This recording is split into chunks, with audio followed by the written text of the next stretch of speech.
అత్యంత శక్తివంతమైన అమలక ఏకాదశి నాడు ఈ చిన్న పరిహారం చేస్తే చాలు మీ దరిద్రం పరారు. హిందువులకి ఏకాదశి ప్రత్యేకం. ప్రతి ఏటా పాల్గొన మాస శుక్లపక్షంలో వచ్చే ఏకాదశిని అమలకి ఏకాదశి అంటారు. దీన్ని రంగభరి ఏకాదశి అని కూడా పిలుస్తారు. 2026 సంవత్సరంలో ఈ ఏకాదశికి ఎంతో ప్రాముఖ్యత ఉంది. ఈ రోజున చేసే విష్ణు పూజ, ఉసిరి చెట్టు ఆరాధన జన్మజన్మల పాపాలను తొలగిస్తుందని భక్తుల యొక్క నమ్మకం. పురాణాల ప్రకారం అమలకి అంటే ఉసిరి.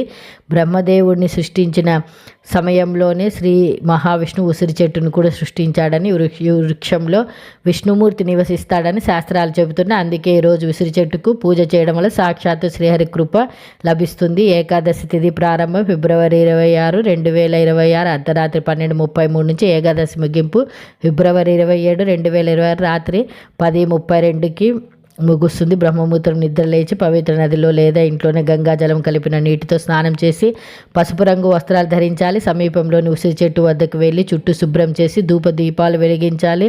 శ్రీ మహావిష్ణువుకు ఉసిరికాయల నైవేద్యంగా సమర్పించాలి. ఇలా చేయడం వల్ల కోరిన కోరికలు నెరవేరుతాయని ప్రతీది. దీని రంగభరి ఏకాదశి అని కూడా అంటారు. విష్ణుమూర్తికి, లక్ష్మీదేవికి రంగులు సమర్పించడము శుభప్రదము. అమలక ఏకాదశి రోజున చేసే దానానికి అనంతమైన పుణ్యఫలం లభిస్తుంది.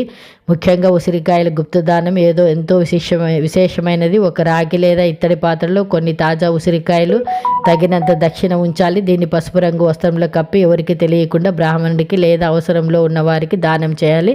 ఇలా చేయడం వల్ల 7 జన్మల యొక్క పాపాలు తొలగిపోతాయి. ఆర్థిక మరియు ఆరోగ్య సమస్యల నుండి విముక్తి లభిస్తుంది. వీడియో నచ్చితే తప్పకుండా లైక్ చేయండి.